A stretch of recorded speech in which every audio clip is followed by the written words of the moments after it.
Hello and very welcome back to our YouTube channel. आज हम लोग पढ़ेंगे एक बैलाड जिसका नाम है सर पैट्रिक स्पेंस। इसकी समरी एंड एक्सप्लेनेशन देखेंगे, लेकिन उससे पहले हम जान लेते हैं कि इसका टाइप क्या है। तो बेसिकली ये ट्रेडिशनल स्कॉटिश बैलाड है। स्कॉटिश बैलाड जो कि ट्रेडिशनल जो फोक टेल्स होती थी उसका पार्ट है।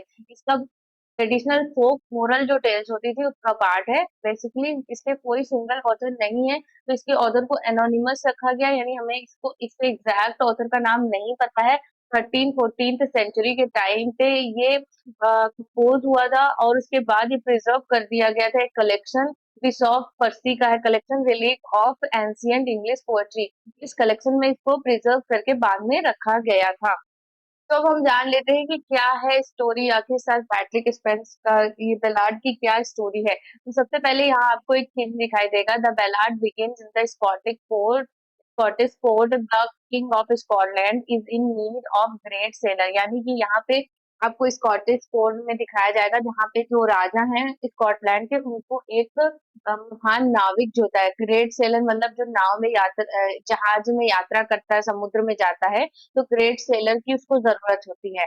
He asked his nobles who would be the best person to undertake a sea voyage, यानी कि अब वो अपने जो नॉबल्स हैं, अपने जो साथ में इनके जो सैनिक वगैरह हैं, नॉबल्स जो हैं इनके यहाँ, तो उनसे पूछता है कि कौन है जो मतलब अच्छा सी वॉयज है ना, अच्छा समुद्री नाविक है।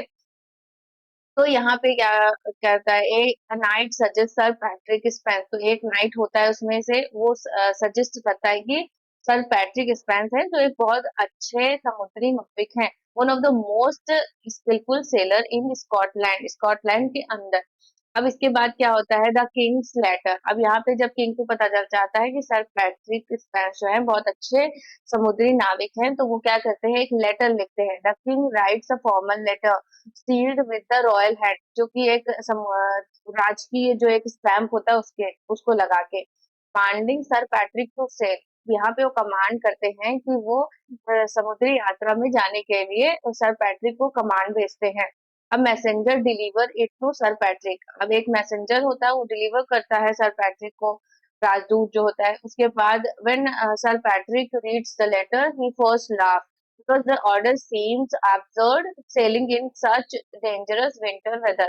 तो जब पहली बार वो सर पैट्रिक लेटर को पढ़ता है तो उसको बहुत हंसी आती है, और ये बहुत बेतुका लगता है कि इतने मतलब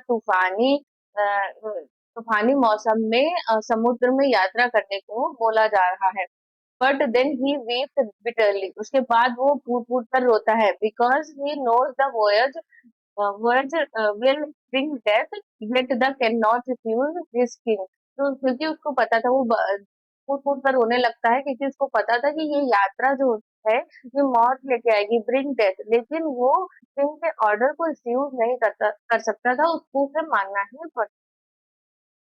वार्निंग साइन, कौन कौन से वार्निंग साइन मिलते हैं इस ट्रेजेडी को होने से पहले।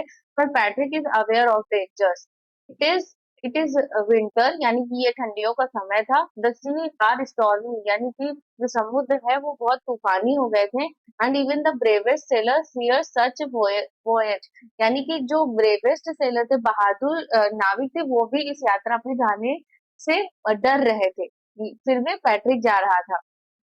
The ballad includes an ominous detail. The new moon with the old moon in her arms, a traditional sign of bad weather and impending disaster। तो यहाँ पे क्या होता है कि एक ominous sign मिलता है, जिससे ये होता है कि जो न्यू मून होता है, एक टेल होती है, ट्रेडिशनल टेल, जिसमें ये बताया जाता है कि अगर न्यू मून और ओल्ड मून एक साथ एक गले मिल रहे होते तो ये बहुत ही बुरा साइन होता है, किसी भयानक दुर्घटना का साइन होता है। एक देखते हैं द वॉयज, यानी कि यात्रा के बारे में हम देखें। Despite the dangers of Patrick ऑपेज he and his men prepare the ship and set sail. तो यहाँ पे उसके जो आदमी थे और उनके साथ मिलके वो आगे यात्रा करने के लिए शिप को तैयार करते हैं। The nobles and knight accompanying him are not ordinary sailor, यानी कि उनके साथ जो नॉवेल्स और जो नाइट्स थे, वो जो उनके साथ जा रहे थे वो एक सेलर नहीं थे, बट हाई बॉर्न मैन, वो एक हाई बॉर्न मैन थे, यानी उनका महलों में जन्म हुआ था। Wearing rich skills and hats, वो बहुत अच्छे क्लोथ्स पहने हुए थे। और रिच सिल्क्स एंड हैट्स और अच्छी अच्छी टोपियां लगाई हुए थे जो कि राजशाही घराने में लगाते हैं, which shows they are unprepared for such rough seas, जिससे ये प्रूफ होता है, ये दिखाता है कि वो इतनी भयानक यात्रा पे जाने के लिए प्रिपेयर नहीं है, क्योंकि इतना सच सच के वो जा रहे थे, उनको लग रहा है कि वो पिकनिक पे जा रहा है, बट पैट्रिक को पता था कि एक्चुअल में होने वाला क्या है। The tragic and, as predicted the sea is merciless, जैसा कि प्रेडिक्ट किया गया था कि जो समुद्र होता है वो मर्सीलेस होता है। the storm grows fierce and the ship cannot withstand, यानी कि अब जो में तूफान आ गया था और शिप जो होती है वो स्टैंड नहीं कर रही, इधर उधर हिल डुल रही है। Eventually sir Patrick Spens and all the men drown in the North Sea, इसमें क्या होता है, पैट्रिक और उसके सारे आदमी नॉर्थ सी में डूब जाते हैं। The ballad closes with haunting imagery, क्या है, तो sir Patrick lies dead at the bottom of the sea, यानी कि समुद्र के किनारे वो डूबे हुए मरे हुए पड़े हैं, साथ ही में his loyal man float lifeless beside him, उसके साथ जो लॉयल मैन होते हैं उसके अगल बगल फ्लोट कर रहे थे, यानी कि तैर रहे थे। There had still riding above the waves, यानी कि उनकी जो टोपियां थी, उनके जो रॉयल कपड़े थे वो भी इधर उधर तैर रहे थे। अ chilling symbol of their nobility and helplessness, यानी कि जो कि एक सिंबल थे उनकी नोबिलिटी के और उनके उनके किसी काम के ना होने के, यानी कि हेल्पलेस है। तो अब हम देखेंगे यहाँ पे थीम्स क्या क्या इंक्लूड की गई हैं। तो लॉयलिटी वर्सेस फेट, यानी कि वो लॉयल रहना है और फेट का कैसे कनेक्शन है यहाँ पे। तो sir Patrick is bound to serve the king, यानी कि वो जानता था कि डेथ आने वाली है, फिर भी वो बाउंड है किंग को सर्व करने के लिए, तो ये उसकी लॉयल्टी दिखाता है, और डेथ आनी ही है चाहे उसका बहाना ये किंग हो, लेकिन ये दिखाया गया loyalty versus fate. Tragedy of duty, a good man perishes because of her loyal command. Nature's power, यहाँ पे नेचर की क्रूल पावर दिखाई गई। The cruel sea is stronger than human courage, मनुष्य कितना भी बहादुर क्यों ना हो, नेचर के आगे वो कुछ भी नहीं कर सकता। इलेजिएक टोन है, the ballad mourns loss sailor and the inevitability of death, यानी कि जिस डेथ को नहीं रोका जा सकता है उसके ऊपर मौन कर रहा है, यानी कि विलाप कर रहा है।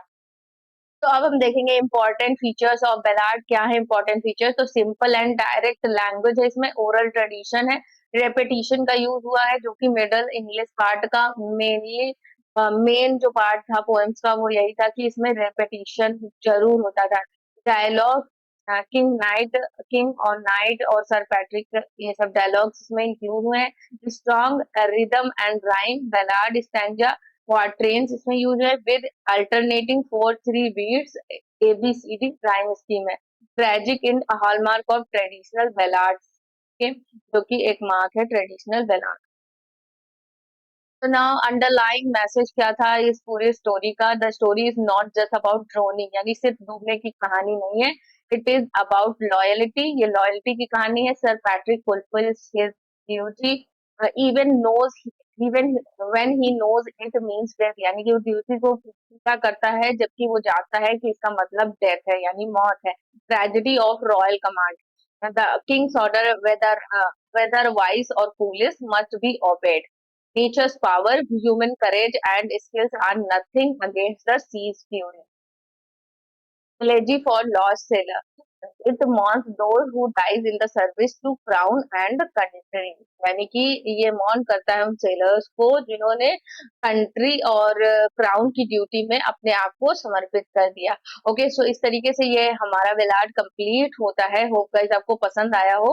अगर आप नए हैं तो चैनल को सब्सक्राइब जरूर कर लें, और ऐसे ही इम्पोर्टेंट लेसन के लिए आप हमारे चैनल को सब्सक्राइब करें, बेल आइकन को प्रेस कर लें, जिसके थ्रू आपको लेटेस्ट नोटिफिकेशन मिल जाए। ओके, थैंक्स फॉर वॉचिंग, मिलते हैं नेक्स्ट वीडियो में, बाय बाय।